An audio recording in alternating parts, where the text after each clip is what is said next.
Мариева заметила этого кота на улицах Монреаля случайно, хотя затем ей казалось, что так и должно было быть. Будто сама судьба привела ее именно в тот переулок в тот самый день.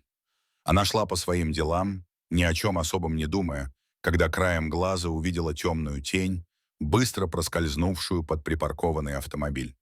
Сначала она решила, что это обычная уличная кошка, которых в городе, особенно зимой, было немало. Но стоило ей присмотреться, как сердце сжалось.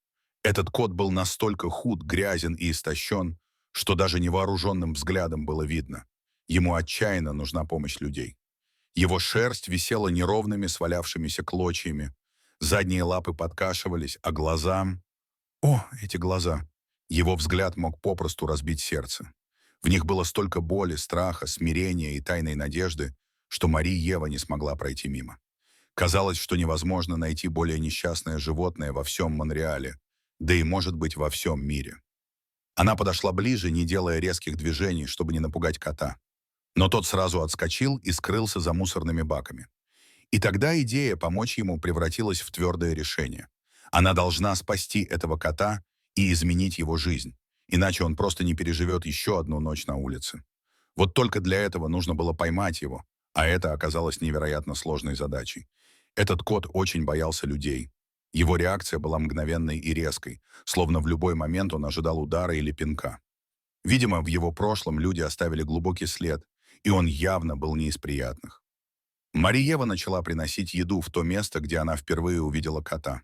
Она надеялась, что он привыкнет к ней, поймет, что она не причинит вреда. Но кот держался на расстоянии. 3 недели он избегал ловушек, которые женщина ставила, не тех, которые причиняют боль, а специальных вольеров-клеток, где дверь захлопывается после входа. Он каким-то образом каждый раз умудрялся забрать еду, не попавшись. Иногда камеру наблюдения фиксировала, как он осторожно, почти умно, лапой вытягивает кусочки изнутри, а затем исчезает в темноте. Он отчаянно не доверял людям, но и жить на улице ему с каждым днем становилось тяжелее. Наступали холода, ночи становились все более пронизывающими, и даже самый сильный и опытный уличный кот едва выдержал бы такие испытания. Но голод — враг, перед которым не устоит ни одно живое существо. И однажды, когда терпеть его стало невозможно, кот все-таки вошел в вольер с едой. Дверца закрылась за ним, и он сначала даже не понял, что произошло. Но Мария-Ева уже была рядом. Она тихо накрыла клетку одеялом, чтобы кот не видел окружающего и меньше боялся, и осторожно понесла его к машине. Мария-Ева отлично понимала, что после стольких испытаний этот кот нуждается в особом уходе. Она обзвонила все ближайшие приюты, но везде ей отвечали одно и то же. Мест нет. Зима, тяжелое время, и многие животные нуждались в помощи. Тогда она решила действовать сама и отправилась к ветеринару. Ветеринар осмотрел кота, обработал раны и сбрил огромные сбитые комки шерсти, которые уже причиняли ему боль и мешали двигаться. Увидев, в каком состоянии находится животное, врач лишь покачал головой.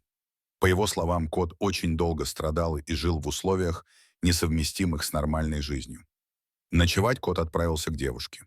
Она постелила ему мягкое одеяло, поставила свежую воду, теплую еду и тихонько отошла, чтобы он не чувствовал давления. К ее удивлению, кот, хоть и был встревожен, почти сразу лег на одеяло и, свернувшись в тугой клубочек, уснул.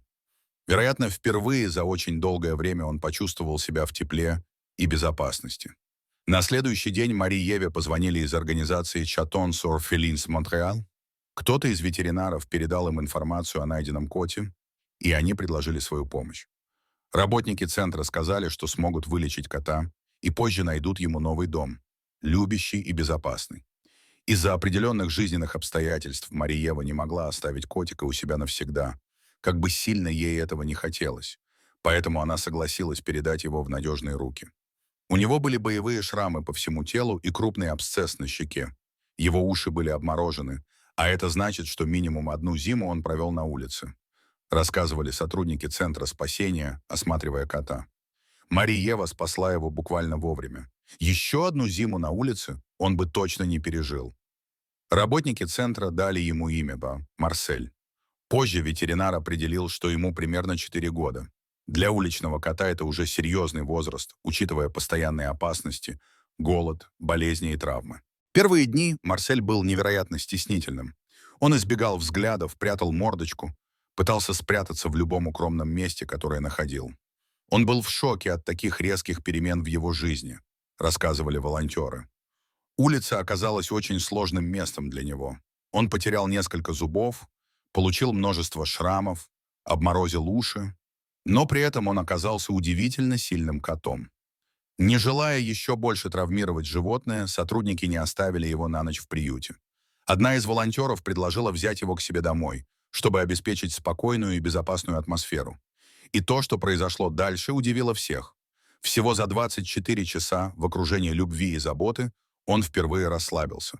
Он перестал дрожать при каждом звуке, начал исследовать комнату, а вечером, к огромному удивлению волонтерки, забрался ей на колени, свернулся калачиком и тихо замурлыкал. Это был его способ сказать «спасибо». Марсель оказался большим и сильным котом, весом около 7 килограммов. Но в душе он оставался маленьким, напуганным котенком, который всю жизнь ждал момента, когда его наконец-то поймут и полюбят. За несколько недель, которые он провел у своей новой приемной мамы, он полностью раскрылся. Стал ласковым, доверчивым, невероятно нежным. Он радостно выбегал встречать ее, когда она возвращалась с работы. Он любил лежать у нее на коленях, спать рядом, тереться мордочкой о руки, словно стараясь наверстать все то тепло, которого ему так долго не хватало. «Этот грустный кот превращается в самое счастливое существо на земле», — говорила волонтер.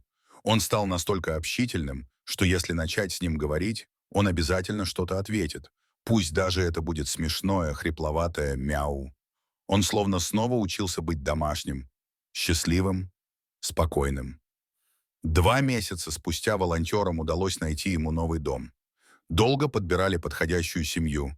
Не просто людей, которые хотят кота, а тех, кто поймет Марселя, полюбит со всеми его особенностями, травмами и прошлым. «Мы сумели найти для него идеальную семью», рассказывали сотрудники центра. И действительно, когда Марсель впервые оказался в своем новом доме, он будто сразу понял, вот оно, его место. Теперь в его глазах не было ни теней страха, ни печали. Там светилась только благодарность за спасение, теплая привязанность и спокойствие. И лишь отсутствующие кончики ушей и едва заметные шрамы на мордочке будут напоминать о том, через что ему пришлось пройти, и о том долгом пути, который привел его к счастью.